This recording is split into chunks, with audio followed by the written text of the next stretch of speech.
Hey everybody, good afternoon and welcome to MyHR Facebook Live number 9. Hey, how about that? We're into 9. One more to go this year before we break for Christmas. Can't quite believe it really. Usual things apply today. It's live, so we're up for questions. Please feel free to post questions and we will answer them as we go.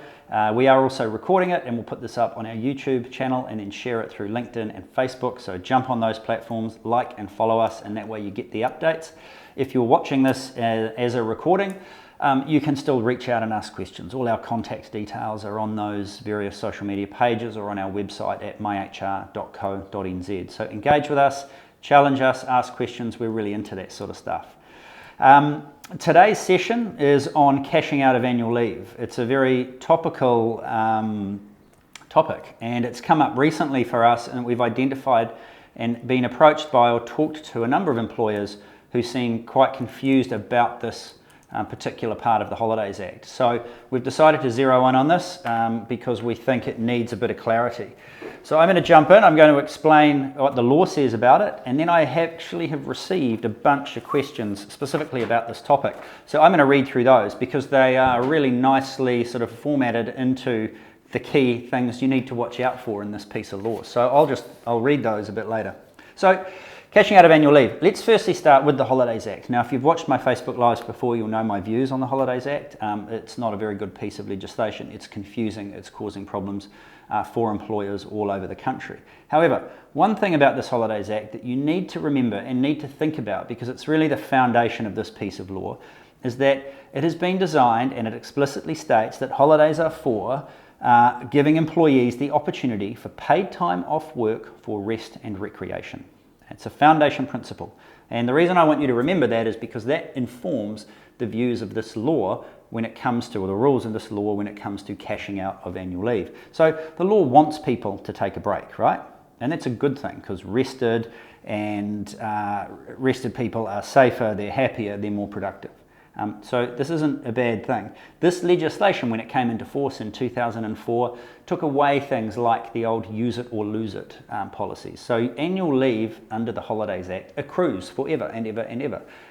It cannot be cashed out other than in specific circumstances. So there are provisions in place to allow employers to manage that. If people have too much annual leave, you can compel people to take it.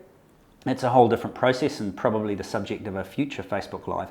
But cashing out is a very, very narrow set of circumstances. So when is cashing out leave allowed under the Holidays Act? The first thing I want to cover is we're talking about the 4 weeks of statutory annual leave, right? Every employee in New Zealand is entitled to 4 weeks of annual leave per year paid, unless they are genuinely casual or on a fixed term of less than 12 months, which we will talk about shortly. So, permanent employees, part-time or full-time, doesn't matter, 4 weeks per year, okay? Sometimes employers might give you a bit of a benefit, an extra week. You might get 5 weeks holiday, you might get 6 weeks holiday. That extra week or 2 weeks per year, that's all managed by agreement between employer and employee. Employers, you don't need to worry too much about that other than that you define the rules really clearly. If you want to be able to cash that out, or if you want to say you need to use it within a specific time frame, otherwise it goes, that's a whole different scenario. And again, a detail for another time and another Facebook Live.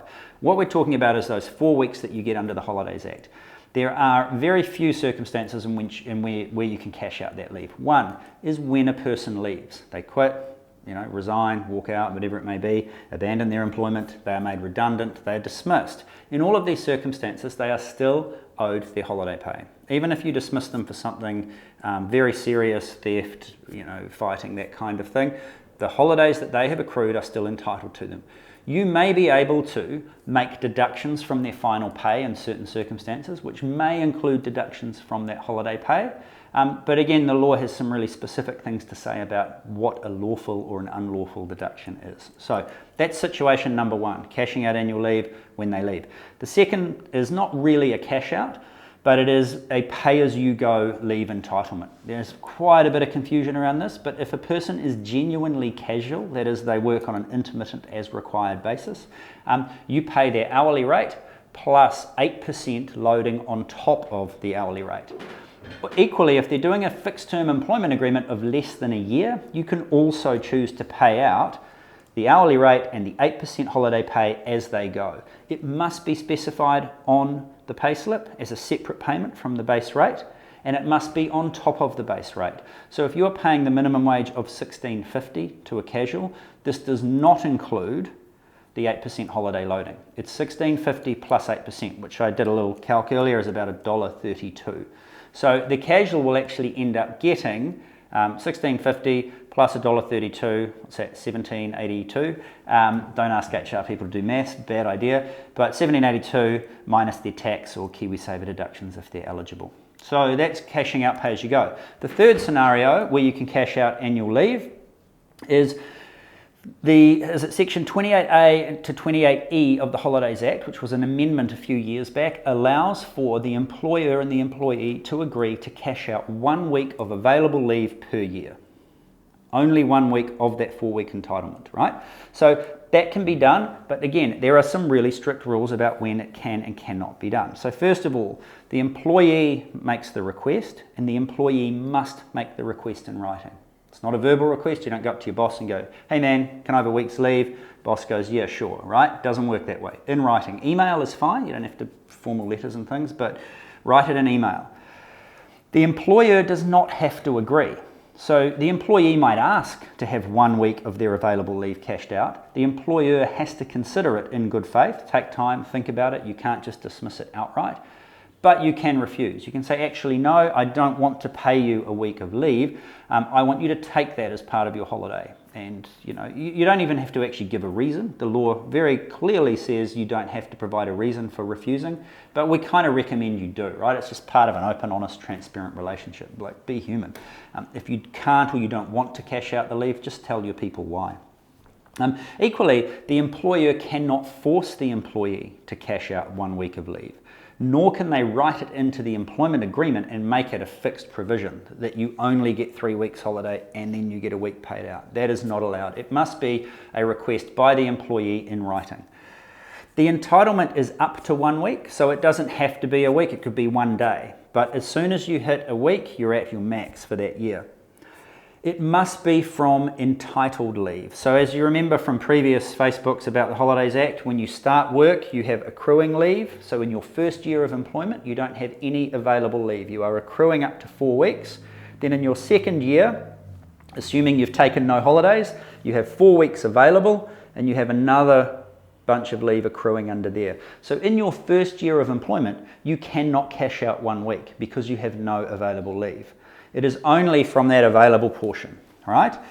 And the payout cannot be backdated at all. So let's say an employee approaches you and says, hey, look, boss, I've never cashed out leave before, but I've been here 4 years and I've got 20 weeks in the bank, whatever it is, 16 probably, and I'd like to take 1 week for every one of those years. You can't do that, okay? It's only 1 week from the current available entitlement.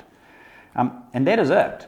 So that is simply it in terms of when you can cash out annual leave under the Holidays Act. There are no other circumstances. So the law is actually really clear on this point. This is one area where, whether you like it or not, the Holidays Act doesn't create confusion. In a piece of law that creates a lot of confusion in other areas, cashing out is not one of those areas. Be under no illusions that you cannot cash out leave in any other circumstances. So what I'm going to do is jump into the questions and explain maybe a bit more detail around this, because these questions are pretty cool. So here's one I got that said, so what happens when an employee needs the money for hardship or general life expenses and pleads with me? I know they need it to cover bills at home. Can I pay a few extra days to help them out? And the answer is no, sorry, you can't. The Holidays Act does not allow for hardship like this. Speaking from experience, I know these conversations can be really difficult. You're talking to people who have genuine problems at home, but you're going to have to consider some other way to helping them out. If it's wage advance or some sort of loan, and whether it's giving them some financial guidance or help, putting them in touch with an advisor who can help them, helping them through their bank, whatever it may be. But ultimately, they're responsible for their own expenses, and you cannot cash out more than that 1 week of leave, even if they say they really, really need it for these situations. There's no hardship provision in the Holidays Act. Well, what about part-timers? They often don't take much leave because they only work 1 day a week, and then they ask me for the catch. for the cash, sorry. Once again, the Holidays Act does not allow for this. Part-timers are entitled to 4 weeks holiday a year, just like a full-timer, even if they only work 1 day a week. So their week might be defined as 1 day, but they are still entitled to that. So they can cash out 1 week, which for them would add up to 1 day, there or thereabouts, but no more, okay? So then I get this is a pretty cool follow-up question to that. Okay, so my part-timer and I have agreed that she'll take the holiday next week on the days that she normally doesn't work. I'll pay the holiday in her next pay along with the work shift. Are we all good? That's pretty creative, and we see that come up a bit. Technically, you're still in breach of the Act, right? So it's not something we would recommend, and it's certainly not something I could advise because I don't give people advice to break the law. But if you are doing something like this, you are, you're creating issues, and that you're not allowing this time off additionally for rest and recreation. It's not a day off that would have been a work day. So technically, no, you can't do that either. Next question. I have heaps of students working for me. They will regularly ask for cash to buy a new laptop for uni or for food or for concert tickets. They value the cash up. It's like forced savings for them, and they see it as their money. Plus, it's good for me because I can manage my leave liability. Everyone's really happy. We understand your situation. We get this a lot. And we hear from students too who are employees. They go, look, I've been working at this local cafe or this bar or wherever for all year during term time. I'm heading back home for Christmas. I don't expect paid holidays, but I've got all this leave accrued. I'd love that cash to buy some laneway tickets or a new laptop or whatever it might be. And they look at it, employees look at it as a benefit. I've saved this money, it's my holiday pay. The law does not allow for that, I'm sorry. This is still accrual for rest and recreation. It's not savings for life expenses. So again, even though there's a push from employees to employers saying, hey, I want this, you still can't do it. And this is one of the things we see when this act is breached. It's not because employers are trying to be dodgy and cash out liability and those sorts of things. It's often because employees are asking for it. And they kind of see it as a benefit, like, I want my money, it's my holiday pay. But employers, you really have to watch this, because I'll talk to you a bit about the consequences in a moment. So here's a good one. Can they quit on Friday and restart on Monday, then I just pay out all their leave over the weekend? Sadly, no, not this one either, because they would need to be away from work for the duration for the length of time that leave and potentially their notice period covered.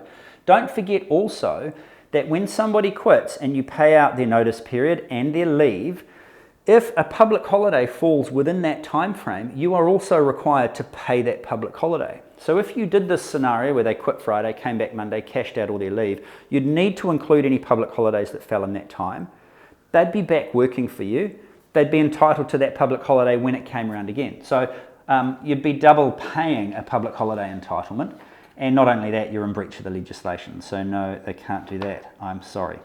So then the final question I get from frustrated employers is often, okay, fine. So what are the consequences? What if I just go ahead and cash out the leave because they want it and I'm into it? Can I just do it?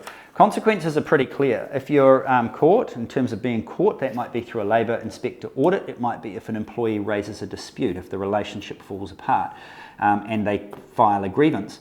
The leave that you have paid out is still entitled to that employee, and you are not allowed to get your cash back. So you end up double paying.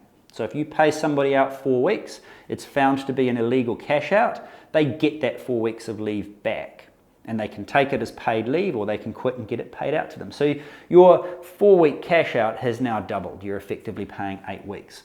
So that's the primary one, and you may also be subject to penalties if you are audited and a labour inspector finds that you've breached the Act in this way. So over and above the need to pay the leave you've already paid out or provide the leave you've already paid out, there could be penalties.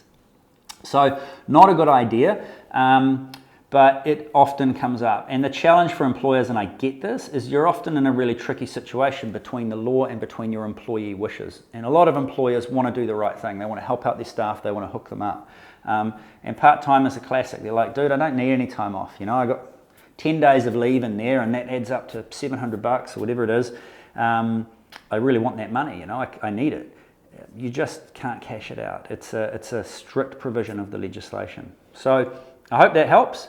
Do we have any questions there? Although, cool. We'll wrap it up for today.